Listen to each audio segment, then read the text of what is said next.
सभी बंधुगण जोड़ लेंगे दोनों हाथ, झुका लेंगे माथ। ओंकार ध्वनि के साथ में कनिष्ठ परमात्मा का स्मरण।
जयकारा बड़ी आराम से लगाना है जिससे आप लोग थके नहीं।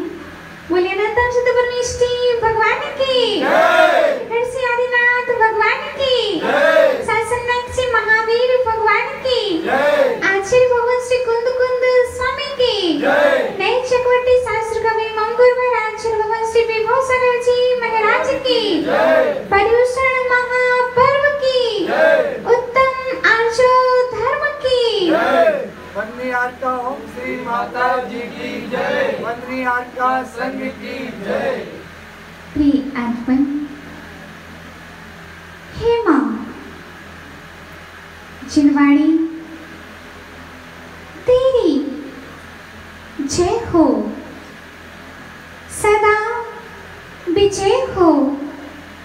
तेरी विशाल पद में श्रुत सूर्य का उदय हो, श्रुत ब्रह्म का उदय हो, श्रुत पुत्र का उदय हो।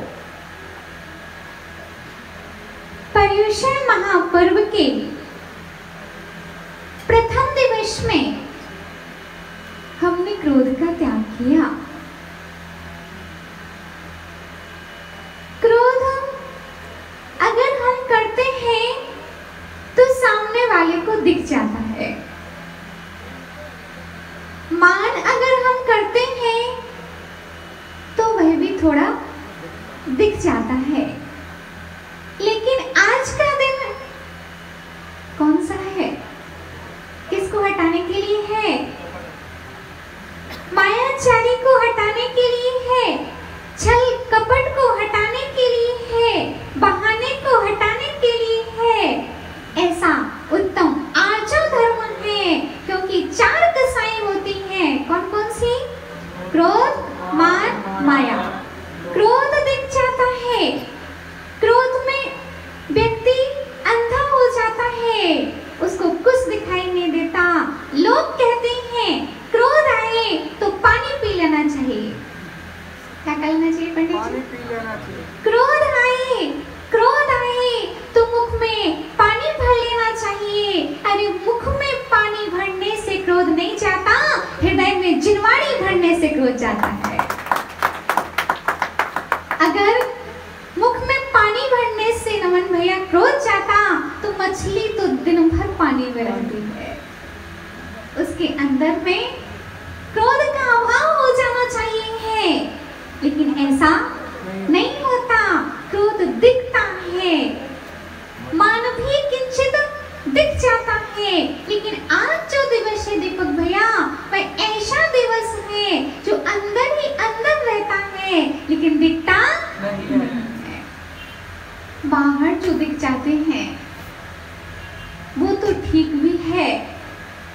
ये जो अंदर में छुपा के रखा है उसको हम कैसे ठीक करें।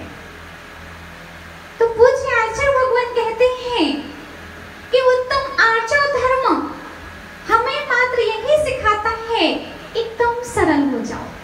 कैसे हो जाओ? सरल हो जाओ, सीधे हो जाओ, क्योंकि सरल रहोगे तो सीधी गति मिलेगी। कौन सी गति मिलेगी? सीधी गति कौन सी है? बोलो ना। अंतराय है आप लोगों का क्या? उपवास है क्या? तो बोलो। अगर हमको सीधी गति पाना है, रिजु गति पाना है, तो हमको सरल होना पड़ेगा। अरे माता जी आप भी क्या बात करते हो, आज सीधे लोगों का जमाना नहीं है। आपको जमाने के साथ जीना है कि चिड़वाणी के साथ जीना है? बोलिए विनोद जी। जमाने के साथ जियोगे तो जमाना आपको जमीन से उठने नहीं देगा, लेकिन अगर हम जमाने को छोड़ करके चिनवाणी के अनुसार जिएंगे तो चिनवाणी हमारे लिए इस जमीन से उठा करके समोसरण में स्थापित कर देगी। छोटे पप्पू भैया, आजकल मायाचारी इतनी बढ़ती जा रही है, अगर हम मायाचारी कहते हैं तो समझ में नहीं आता है नई पीढ़ी को। अगर हम छल कपट कहते हैं तो वह भी आज की पीढ़ी को समझ में नहीं आता है। तो उनकी भाषा में है बहाना। क्या है? बहाने को कहते हैं छल कपट, बहाने को कहते हैं मायाचारी, जो हम बहाना करते हैं। अखिल भैया, हम रात्रि भोजन त्याग नहीं कर सकते। क्यों नहीं कर सकते भैया? हम ऐसा करते हैं इसलिए हम रात्रि भोजन का त्याग नहीं कर सकते। ये क्या हुआ? बहाना। क्या हुआ? अगर नहीं बने भोजन तो मिलेगा क्या? बोलो भैया। माँ अगर भोजन नहीं बनाए तो आप खाओगे क्या? अगर हमारे घर में भोजन नहीं होगा तो हम खाएंगे क्या? ये हमारा बहाना है। इसीलिए पूज्य आचार्य भगवान कह रहे हैं जितने भी बहाने हैं उनको एक चिट में लिखिए और पानी में बहा दीजिए। क्या करिए बड़े पप्पू भैया? बोलो ना। बहाने को लिखिए और बहाने को सबको इकट्ठा करिए और एक ले जाकर घड़े में बहुत सारी चिट एकत्रित करके एक पानी में बहा दीजिए। जब बहाने हमारे बहा जाएंगे तो कोई भी बहाना हमारे पास में नहीं बचेगा। हम छोटी सी छोटी बातों में बहाना करते हैं। हम आलू के बिना नहीं चला सकते, हम प्याज के बिना नहीं चला सकते। जब आप नरक में थे प्याज मिलती थी क्या? बोलो भैया। नरक में थे प्याज मिलती थी क्या? नरक में थे आलू मिलते थे क्या? भूख लगती थी, अन्न का दाना भी नहीं मिलता था। भूखे रहते थे कि नहीं? बोलो ना। भूखे रहते थे कि नहीं? आज हम बहाने कर रहे हैं। बहाना करना स्वयं के प्रति छल कपट करना है। बहाना करना अपने आप को अंधकार में रखना है। हमारा ऐसा नहीं चलता, हम ऐसा नहीं कर पाए। हमारे बचपन में ही पिताजी शांत हो गए थे इसलिए हम पढ़ाई नहीं कर पाए। क्या बोलते हैं आज के लोग? क्या नाम? अंकित भैया नाम है? अक्षय भैया। क्या नाम है? अंकित भैया। अंकित भैया, आजकल क्या हो रहा है? हम लोग बहाने में जी रहे हैं, बड़े होते जा रहे हैं और बहाने भी हमारे बड़े होते जा रहे हैं। हम छोटे थे तो छोटे बहाने करते थे, अब हम बड़े हो गए हैं तो बड़े बहाना करना सीख गए हैं। ठंडी लगती है प्रेम जी, ठंडी लगती है इसलिए हम अभिषेक करने नहीं आते। ठंडी लगती है आप दुकान में मत जाओ। सत्य है? ठंडी लगती है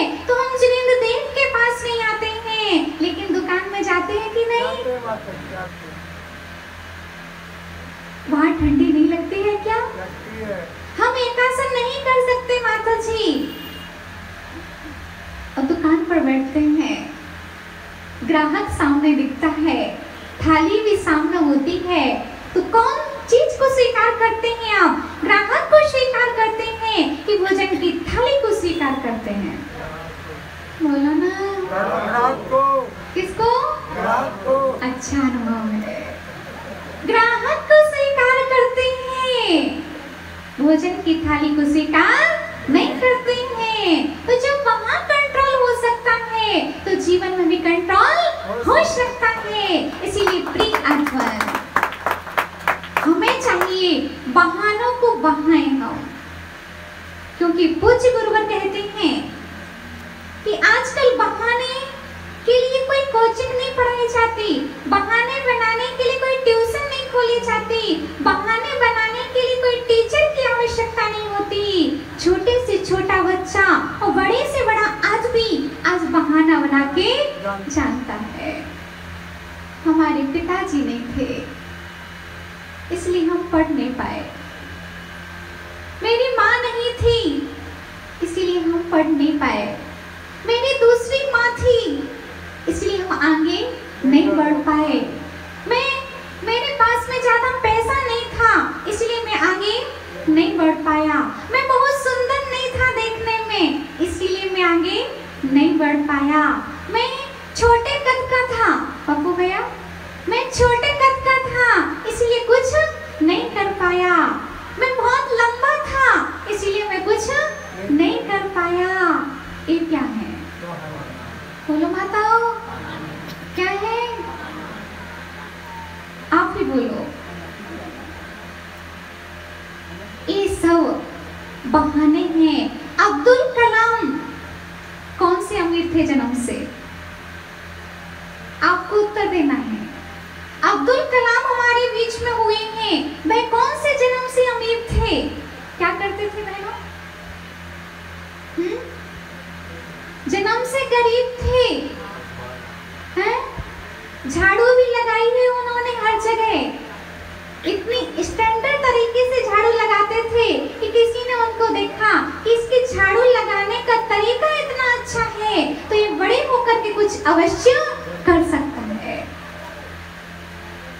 मोदी जी कैसे थे? चाय की दुकान थी, चाय बेचा करते थे, और आज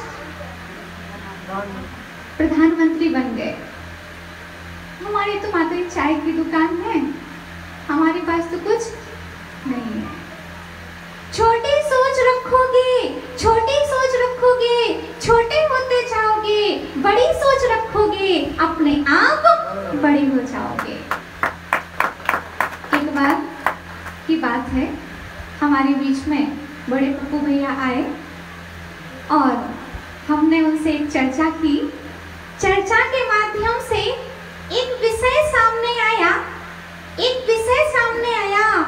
कि व्यक्ति तो वही होते हैं माता जी, व्यक्ति तो वही होते हैं दान देने वाले, वही होते हैं खर्चा करने वाले, गिने चुने होते हैं। हमने कहा बात सत्य है, हर समाज में ऐसा ही होते हैं। वही विहार कराते हैं, वही आहार भी कराते हैं, वही निहार की व्यवस्था भी करते हैं, वो उनका पूरा ध्यान रखते हैं। व्यक्ति गिने चुने होते हैं। सत्य बात कही, हमने स्वीकृति ली।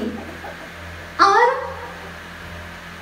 फिर विषय आया, मैंने उनसे कहा कि अगर हमारे गांव में कुआं है, हमारे गांव में कुआं है, तो पानी कहाँ से खींचेंगे हम? जिस कुएं से पानी निकलता होगा, उस कुएं से पानी निकालेंगे कि जो सूखा पड़ा कुआं है, बदबूदार कुआं है, उससे पानी निकालेंगे कि मीठे कुएं से पानी निकालेंगे? बोलो पप्पू भैया, बड़े पप्पू भैया, आप बड़े शांत रहते हो, बोलो ना। हमने क्या आंसर दिया था? हमने क्या आंसर दिया था कि एक खाली कुआं है, एक भरा कुआं है, तो जितने भी व्यक्ति आएंगे वे कौन से कुएं से पानी निकालेंगे?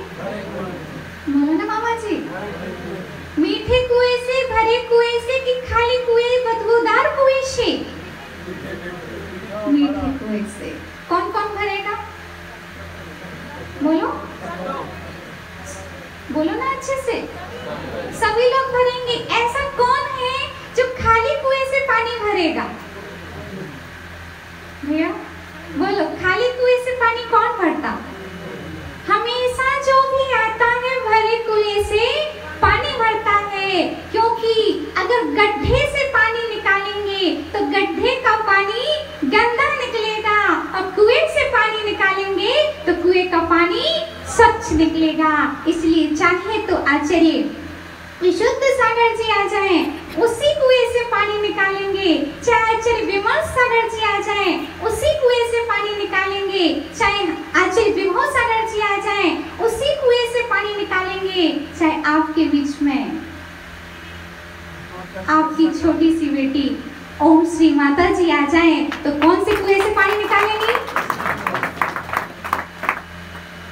इसलिए प्रिय आत्मन, मुझे गड्ढे से पानी नहीं निकालना, मुझे कुएं से पानी निकालना। समझ गए समझने वाले? समझ गए समझने वाले? प्रिय आत्मन, हमने तो वहां पर दान दिया, हमने तो अभी वहां पर भी दान दिया, हमने तो वहां पर भी दान दिया। वो आए थे तो उनको भी दिया, वो आए थे तो उनको भी दिया। भरे कुएं से ही पानी निकाला जाता है, खाली गड्ढे से नहीं। प्रिय आत्मन, तो हमारे लिए चाहिए है कि उत्तम आर्जो धर्म हमारे जीवन में प्रवेश कर जाए। हम बहानों की लिस्ट को अपने जीवन से हटा दें, वरना हम कहते रहेंगे कि हम छोटे हैं इसलिए कुछ नहीं कर पाए, हम मोटे हैं इसलिए हम कुछ नहीं कर पाए, हम काले हैं इसलिए हम कुछ नहीं कर पाए। भैया,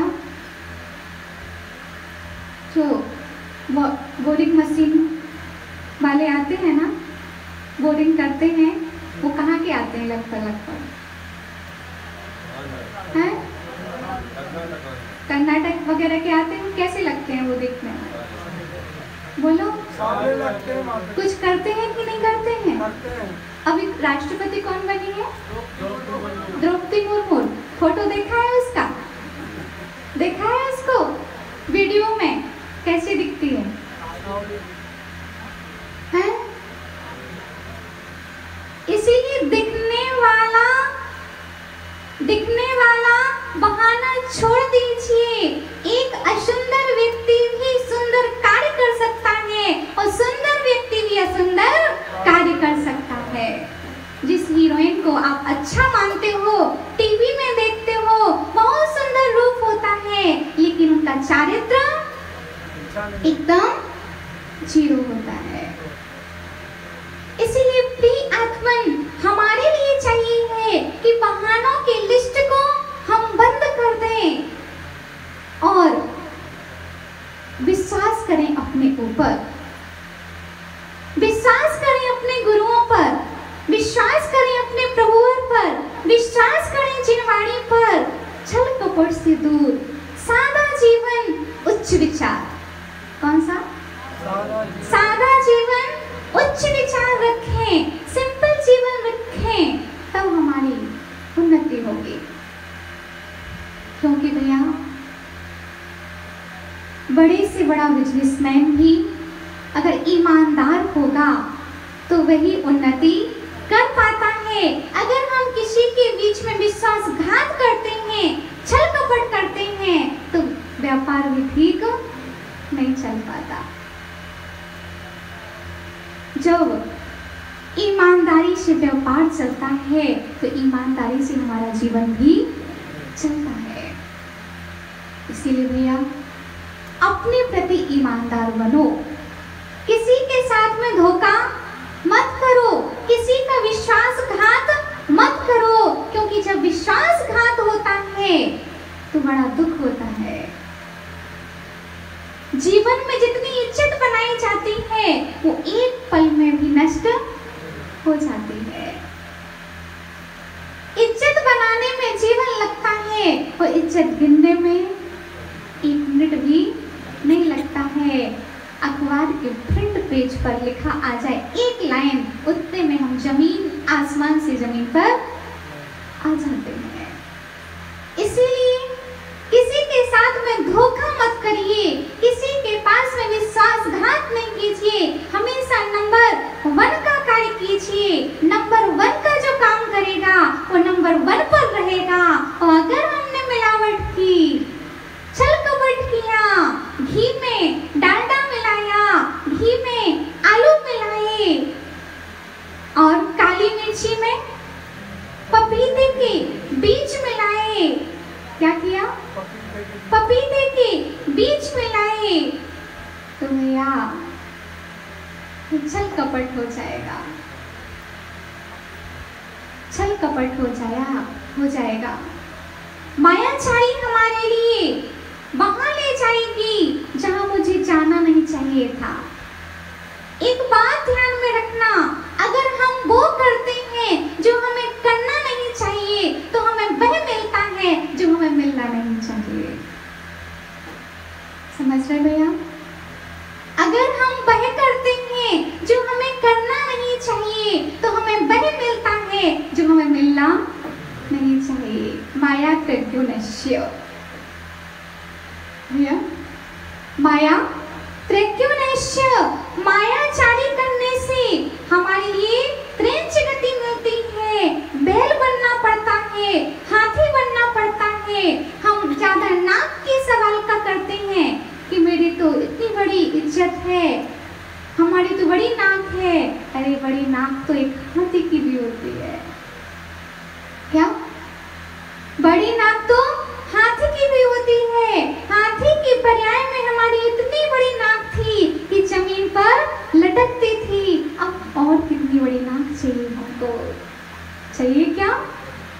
तो मायाचारी से हमको दूर होना चाहिए, क्योंकि हम कहते कुछ हैं और मन में कुछ होता है। आज हमने 10 लक्षण पूजा में यही बार बार शब्द आ रहा था, विश्वासघात मत कीजिए। चाहे व्यापार हो तो उसमें विश्वासघात नहीं करिए, चाहे घर हो विश्वासघात नहीं करिए, परिवार हो जो हो कंडीशन बता दीजिए, लेकिन किसी के साथ में विश्वासघात नहीं करिए। छोटू भैया आ भी जाओ। प्रिय आत्मन, किसी के साथ में विश्वासघात कीजिए। जब से हमारे जीवन में मोबाइल आया है, हम छोटे होते हुए भी बड़े बन चुके हैं। मायाचारी करते हैं। हम कहते जरूर हैं कि रात्रि के 1-2 बजे तक हम पढ़ते हैं। भैया, हम कहते हैं अपने मम्मी पापा से कि मम्मी पापा हम 1-2 बजे तक पढ़ाई करते हैं, लेकिन मोबाइल के माध्यम से आप क्या कर रहे हो ये आपको भी पता है। तो भैया, आपके लिए नहीं कह रहे, सभी के लिए कह रहे हैं कि हम कहते हैं कि हम 1-2 बजे तक पढ़ाई करते हैं, मम्मी पापा सो जाते हैं और हम चैटिंग करते रहते हैं। क्या करते रहते हैं? हम चैटिंग करते रहते हैं। हमारा संपर्क कहीं से कहीं तक हो जाता है और फिर हम एक दूसरे से बात करते रहते हैं और कभी कोई हमको बाहर मिलने के लिए बुलाता है और हमारे जीवन में बहुत बड़ा उस समय संकट आ जाता है। इसीलिए प्रिय आत्मन, अपने जीवन में अपने आप से कंट्रोल कर लिया जाए तो हमारा जीवन बहुत अच्छा बन सकता है, क्योंकि जो छल करता है सो वह मछली बनता है। छली सो मछली, एक बार बोल दो, छली सो मछली। जो करे छिप छिप के पाप वो बनती है छिपकली। कौन बनता है? जो छिप के पाप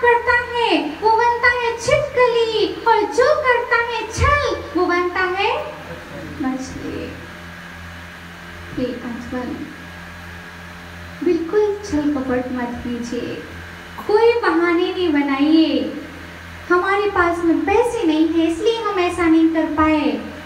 निर्धन व्यक्ति भी बड़े भाव बना लेता है। इसीलिए प्रिय आपन, न रंग का बहाना बनाइए, न रूप का बहाना बनाइए। एक झाड़ू लगाने वाला भी अब्दुल कलाम बन सकता है, एक चाय बेचने वाला भी मोदी बन सकता है, प्रधानमंत्री बन सकता है। तो क्यों ना हम इन बहानों की लिस्ट को बंद कर दें। नमन भैया, हम दीक्षा तो लेना चाहते थे लेकिन सबने रोक लिया।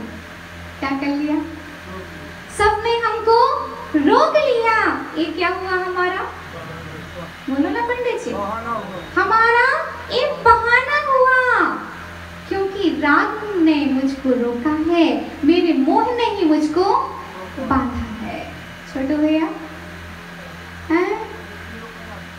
पत्नी ने नहीं रोका, पंडित जी ने रोक रहा है। अच्छा, ना किसी की पत्नी रोक सकती है, ना किसी का पिता रोक सकता है, ना किसी का परिवार रोक सकता है। अरे माता जी, बच्चे थोड़े बड़े हो जाने, बड़े बच्चे हो जाने दो।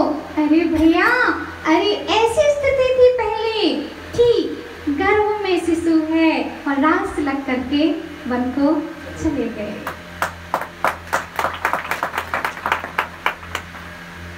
शिशु का जन्म ही नहीं हो पाया, शिशु का जन्म ही नहीं हो पाया और रास लग करके अपने पिताजी तो परम पिता के मार्ग पर चले गए। इसलिए बहाने की लिस्ट को बंद करिए। हम ये नहीं कर सकते, हम वो नहीं कर सकते, हमने पढ़ाई इसलिए नहीं कर पाई क्योंकि जिम्मेदारी हमारे ऊपर आ गई थी। जिम्मेदारी आते हुए भी लोग पढ़ाई कर लेते हैं जिनको पढ़ाई करना पड़ती है। बोलो ना, हमारे पास में बहाने की लिस्ट इतनी बड़ी हो जाती है। एक बहाना बताइए, हम बताते हैं। फिर मामा जी, हम दीक्षा नहीं ले सकते क्योंकि हमारे पैरों में दर्द होता है, हमारे घुटनों में दर्द होता है। अरे दीक्षा लेने के बाद में भी तो ये तकलीफ हो सकती है। युवा अवस्था में भी दीक्षा लो और बाद में तकलीफ भी हो सकती है। तो क्यों ना हम अपनी बहाने की लिस्ट को बंद करें, क्योंकि अगर हम आज इनको छल कपट के बारे में बताएंगे, मायाचारी के बारे में बताएंगे तो ये समझने वाले नहीं हैं। इनको इसके माध्यम से ही बताना पड़ेगा कि हम जैसा दिखते हैं वैसा हम, जैसा हम होते हैं वैसे हम दिखना नहीं चाहते और जैसा हम दिखते हैं वैसे हम होते नहीं हैं। अरे भैया, हमसे पूछा होता है काम हम भी कर लेते, आपने पहले हमसे बोला नहीं। अगर करना होता है तो बोलना नहीं पड़ता है, अगर करना नहीं होता है तो बोलना नहीं पड़ता है। बहाने हैं हमारे, इसीलिए बहानों को बहा दीजिए, क्योंकि जब तक हमारे जीवन में बहाने रहेंगे, हम ये नहीं कर सकते, हम वो नहीं कर सकते, तो हम कुछ भी नहीं कर पाएंगे।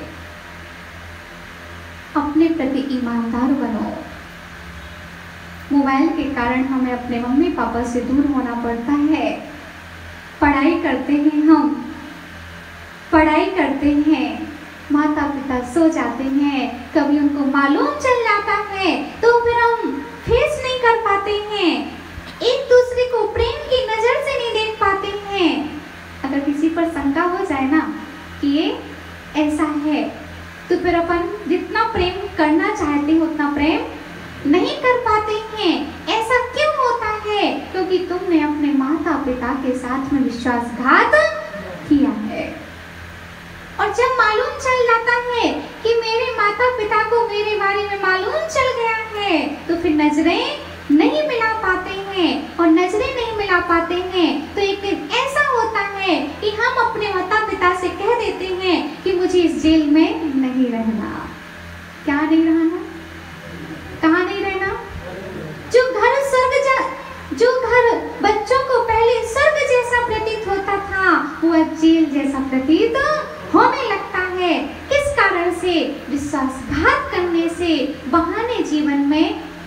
से हमको टाइम नहीं मिल पाता। दुकान बहुत चलती है ना हमारी, इसलिए हम मंदिर नहीं आ पाते माता जी। जिस दिन चलना बंद हो जाएगी उस दिन टाइम मिलने लग जाएगा।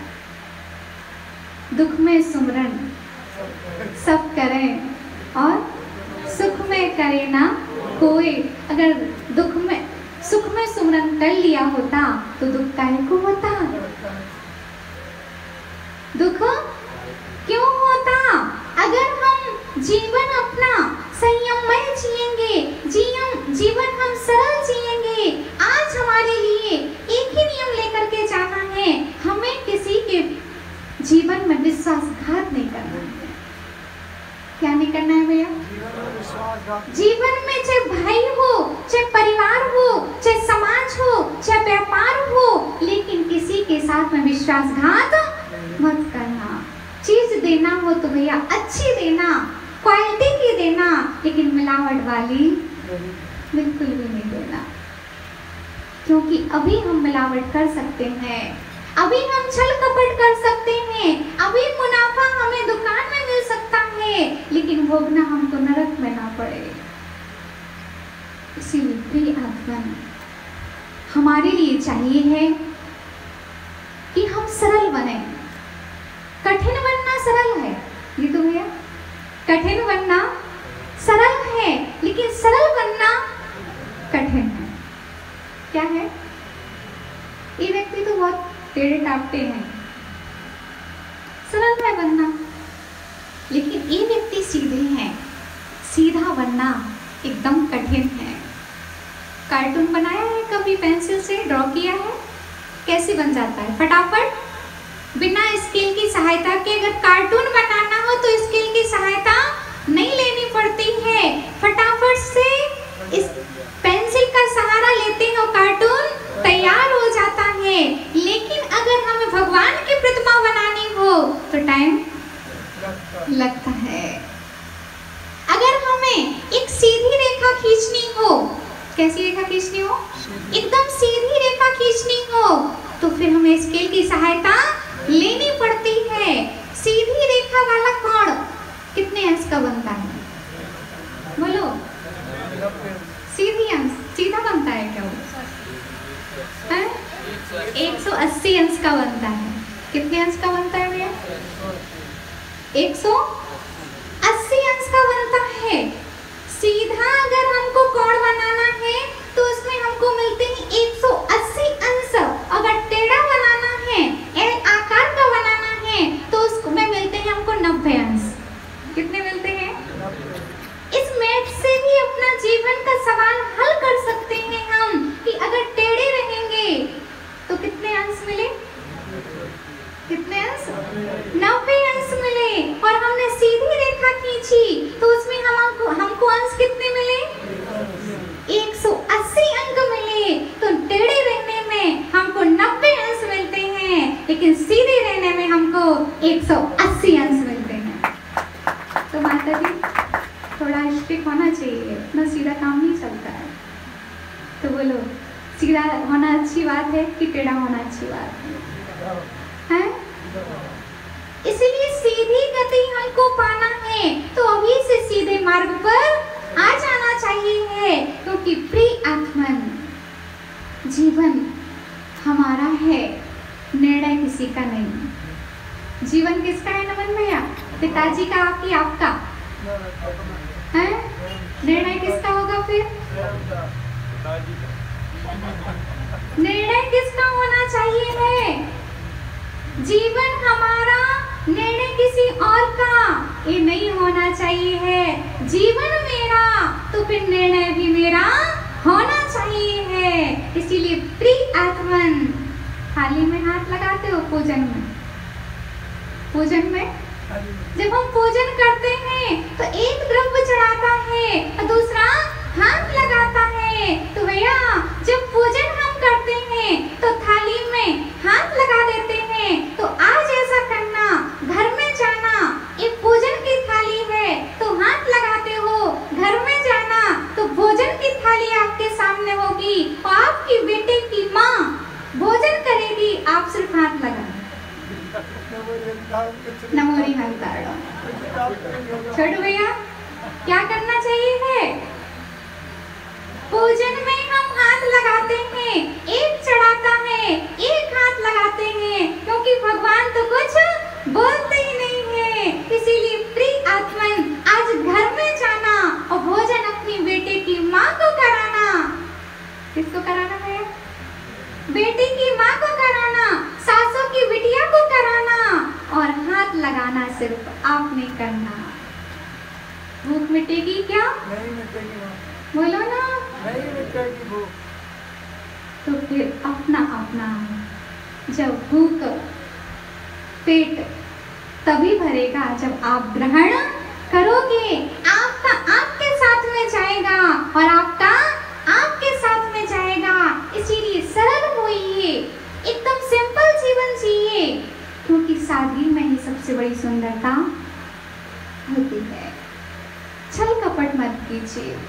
एक बहुत सुंदर कथानक आता है कि आपने बचपन में बहुत सुंदर कहानी सुनी हुई है कि एक बाबा भारती होता है। क्या होता है भैया?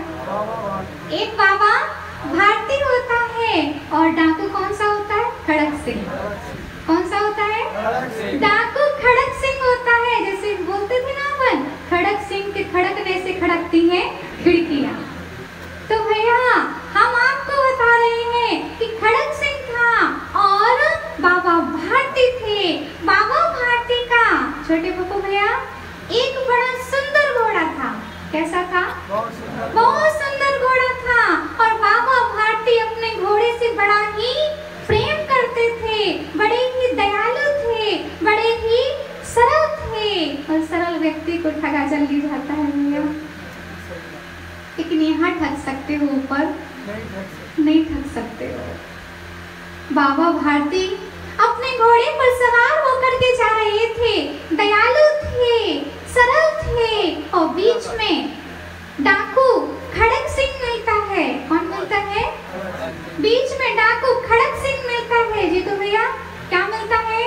डाकू खड़क सिंह मिलता है। वह एक अपाहिज का वेश धारण करता है। किसका वेश धारण करता है?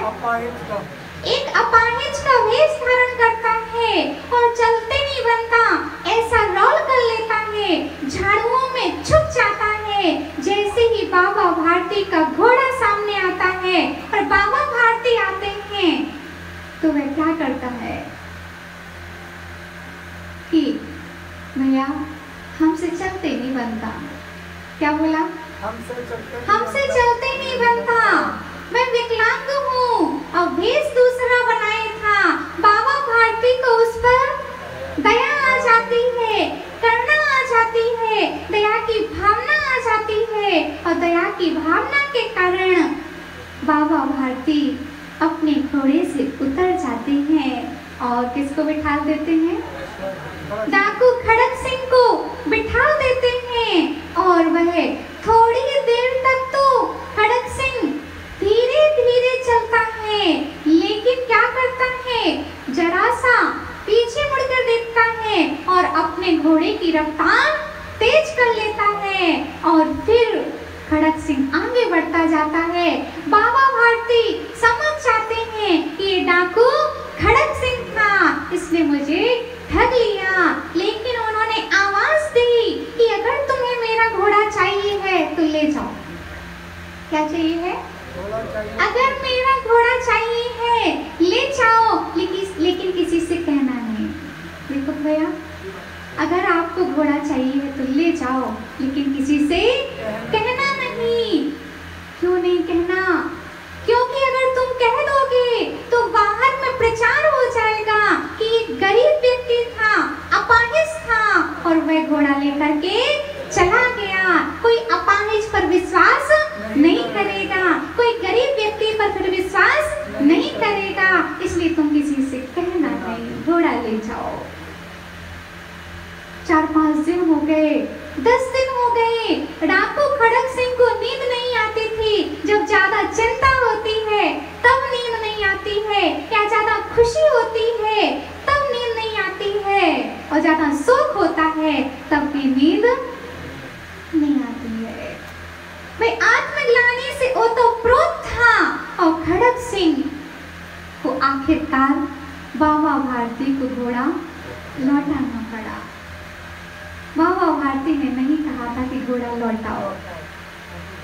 इससे हमको यह शिक्षा मिलती है कि अगर हम सरल रहेंगे तो सब चीज आसान हो जाएगी, और हम कठिन रहेंगे तो हमको हर सरल चीज कठिन हो जाएगी।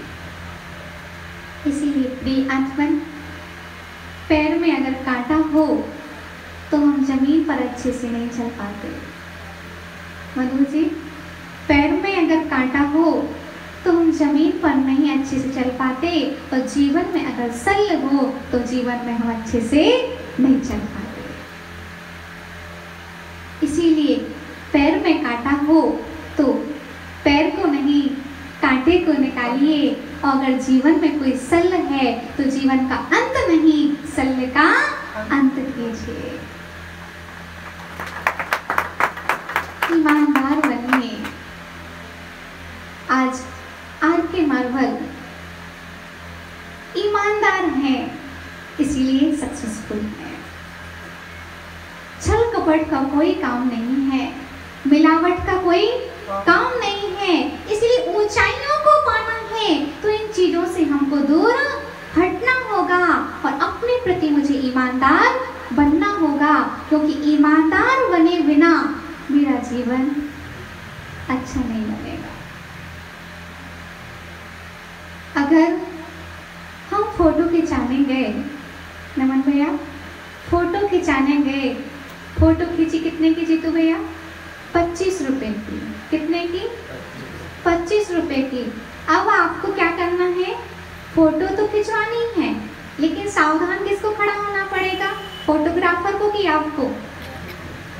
बोलो। फोटोग्राफर पहले कह देगा कि आपको सावधान खड़ा होना है। भाई आपसे एक बार कहेगा, 2 बार कहेगा, 3 बार कहेगा, लेकिन जो ही फोटो उसने खींची और आपने जवाई ले ली, आपने छींक ले ली, फोटो कैसी आएगी? बोलो। तो 25 रुपए की फोटो है, तो आप फोटो वाला आपसे 25 रुपए दोगे कि उसको 15 रुपए दोगे कि 5 रुपए दोगे? फोटो वाला कहेगा, फोटो खींचने वाला कहेगा कि मैंने आपको पहले सतर्क किया था, मैंने आपको पहले सतर्क किया था कि आप सही ढंग से खड़े हो जाइए।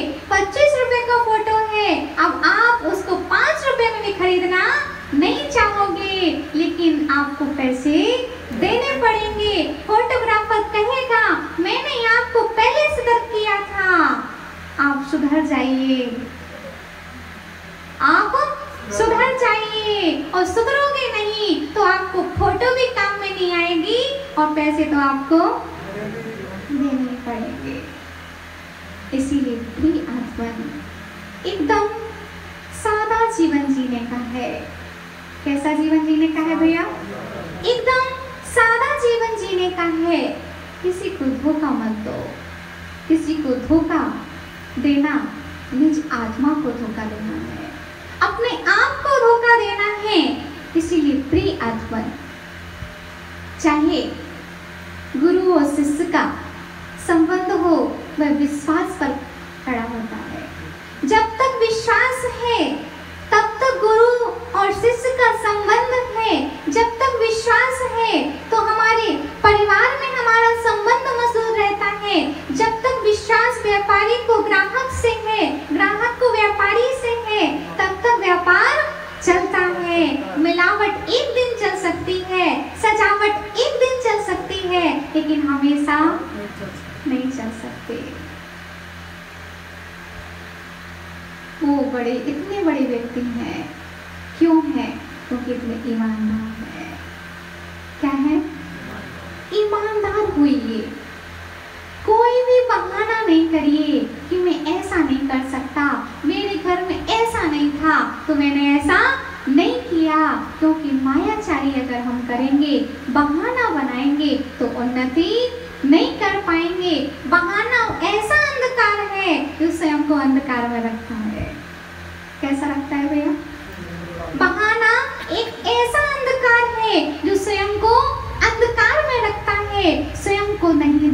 पाते, दूसरों को तो देख ही क्या पाएंगे। हमको बता दिया होता भैया तो हम ऐसा कर लेते, हम भी ऐसा कर सकते थे। अगर कर सकते थे तो आपको पहले करना चाहिए था। जैसा हम हो वैसा हम दिखें। कैसे हो भैया? जैसे हम अंदर से हो वैसे हम दिखें, तभी हमारी उन्नति होगी। उन्नति के लिए एक ही सूत्र हमारे सामने आता है कि हमारे लिए किसी के प्रति भी विश्वासघात नहीं करना। क्योंकि जब विश्वासघात होता है, जिससे हम अपेक्षा रखते हैं, जब वह अपेक्षा का ताला टूटता है, विश्वास का धागा टूटता है, तो सारे मोती बिखर जाते हैं। परिवार कब बिखरता है? बोलो, परिवार कब बिखरता है? जब विश्वास की हवा उसमें, अविश्वास की हवा उसमें लग जाती है तो परिवार बिखर जाते हैं। तुमने हमारे साथ ऐसा किया, एकदम से झटका लगता है, व्यक्ति को अटैक जैसा भी आ जाता है। विश्वासघात किसी के साथ मत ना करें। किसी को धोखा देने की भावनाएं बिल्कुल ना रखें, क्योंकि किसी को धोखा देना अपने आप को धोखा देना है। इसीलिए भैया, आप पढ़ाई कर रहे हैं तो सिर्फ आप पढ़ाई कीजिए। मोबाइल हम लोगों को मिला है तो उसका उपयोग आप पढ़ाई के लिए कीजिए, अन्य चीजों के लिए मत कीजिए। उसी मोबाइल से अच्छे काम भी हो जाते हैं और उसी मोबाइल से बुरे काम भी हो सकते हैं। इसीलिए पूज्य आचार्य भगवान विशुद्ध सागर जी कहते हैं, मोबाइल क्या है? झूठ बोलने की डिबिया है। क्या है? आप कहाँ हो? बस यही है। कब तक आ रहे हो? अभी आई रहे, मंदिर के बाहर ही हैं और अभी निकले नहीं। हमने तो मजाक में कहा था, मैसेज में हम बोल देते हैं कि हमने तो मजाक में कहा था, आपका मजाक में चल जाएगा। किसी का जीवन भी उसके कारण बर्बाद हो सकता है। इसीलिए ऐसे मैसेज, ऐसे बात हम ना लिखें जिसका हम प्रचार ना कर सकें। इसीलिए वह बात लिखें जो हम उसका प्रचार और प्रसार कर सकें। हम ऐसी बात बोलें जो शास्त्र में लिखी जा सके, ऐसी बात ना बोलें जिससे शास्त्र चलना प्रारंभ हो जाए। भैया, आपको हमारी बातों का बुरा लग रहा होगा, लेकिन सत्य तो यही है कि अगर आपको व्यापार में उन्नति पाना है तो विश्वास जीतिए, और जिसका एक बार विश्वास जीत लिया उसका आपने सब कुछ जीत लिया। इसीलिए माता पिता के बीच में भी विश्वास पैदा होना चाहिए। आजकल की माताएं क्यों नहीं निकलने देती अपने बच्चों को घर से बाहर? क्योंकि विश्वास ही नहीं है। विश्वास कब होगा? जब हम अच्छे कार्य करेंगे। अच्छे कार्य कब करेंगे? जब हम अच्छे विचार करेंगे। विचारों से व्यक्ति महान होता है, निम्न विचारों से व्यक्ति नीचे जाता है, उच्च विचारों से व्यक्ति ऊपर जाता है। इसीलिए प्रिय आत्मन, मायाचारी करके मुझे बैल नहीं बनना, मुझे छल कपट करके त्रेंच गति को नहीं पाना। क्योंकि भैया, इंजीनियर बनने के पहले, डॉक्टर बनने के पहले, पुलिस बनने के पहले, क्योंकि ये सब बन सकते हैं व्यक्ति, इंजीनियर बन जाते हैं, डॉक्टर बन जाते हैं, मास्टर बन जाते हैं, लेकिन सही इंसान हम नहीं बन पाते हैं। अगर इंसान बनना हो तो सबसे पहले हमारे जीवन में ईमानदारी होना चाहिए है। इंजीनियर बनना उतना महान नहीं है जितना कि इंसान बनना है। कितना भैया? इंजीनियर बनना उतना अच्छा नहीं है कि जितना अच्छा इंसान बनना है। भैया, आप व्यापार में अच्छे नहीं बनो, लेकिन अपने घर में तो अच्छे बन ही सकते हो। कोई व्यक्ति व्यापार में अच्छा होता है और घर में अच्छा नहीं होता है। बराबर। कोई व्यक्ति व्यापार में अच्छा होता है और घर में नहीं अच्छा होता है, और कोई व्यक्ति घर में अच्छा होता है, व्यापार में अच्छा नहीं होता है। इसीलिए प्रिय आत्मन, हर व्यक्ति के गुण देखिए, हर व्यक्ति को अच्छा बनाने के लिए आप प्रयत्न कीजिए, आप अपने आप को बनाने के लिए अच्छा प्रयत्न कीजिए। हम दीक्षा लेने वाले हैं, दीक्षा अभी नहीं कर लें, लेकिन भाव तो अभी से हमको बनाना ही चाहिए है। और कहने वाले कहते जाएंगे, बराबर भाभी, कहने वाले कहते जाएंगे और करने वाले करके चले जाएंगे। एक बहुत अच्छा विषय आता है कि किसी सेठ को वैराग गाया और महाराज जी ने कहा कि दीक्षा ले लो। उन्होंने कहा अभी अभी पत्नी से पूछ करके आते हैं। पत्नी से पूछने गए, पत्नी ने कहा 2 मिनट रुको, मैं अंदर से आती हूँ। और पत्नी वहाँ अंदर गई और व्हाइट साड़ी पहनी और केस लॉन्च करके वापस आ गई। और उसने कहा बैराग कभी किसी को पूछ करके नहीं आता, नदी अपनी राह बना लेती है, बैरागी अपना रास्ता बना लेता है। इसीलिए प्रिय आत्मन, अगर मुझे सरल गति पाना है तो सरल होना पड़ेगा। कठिन बनोगे तो 90 अंश मिलेंगे। कौड़ बनाओगे 90 अंश का, टेढ़ा बनाओगे 90 अंश मिलेंगे, और सीधे बनाओगे तो फिर 180 अंश मिलेंगे। तो सीधे होने में ज़्यादा अंश मिल रहे हैं और कठिन बनने में कम अंश मिल रहे हैं। तो सीधा होना अच्छा है कि कठिन होना अच्छा है, ये आपके ऊपर है। अरे भैया, सर्प जो होता है, सर्प देखा है बाहर कैसा चलता है? बाहर कैसा चलता है? टेढ़ा मेढ़ा चलता है। कैसा चलता है? सर्प जो होता है बाहर में टेढ़ा ही चलता है, लेकिन जब उसको बिल में प्रवेश करना पड़ता है तो सीधा होना ही पड़ता है। ऐसे ही भैया, बाहर में कितने भी टेढ़े रहो, लेकिन अंदर में प्रवेश करना है तो आपको सीधे तो बनना ही पड़ेगा। जो सीधा बनता है वो सरल गति, सिद्ध गति को पाता है, और जो टेढ़ा होता है वो त्रियंच गति को पाता है। इसलिए मुझे बैल नहीं बना, मुझे बैल नहीं बनना, मुझे तो वीतराग बनना है, मुझे त्रियंच नहीं बनना, मुझे तीर्थंकर बनना है। इसीलिए प्रिय आत्मन, सरल बनिए और सरल गति को पाइए। इसी मंगल भावना के साथ मूल परम पूज्य आचार्य भगवान श्री हो सागर जी महाराज जी की दत्तात्रेय वर्धनी आर्य के मोहन श्री माता जी की कल के पावन अवसर पर पूज्य माता जी के मुख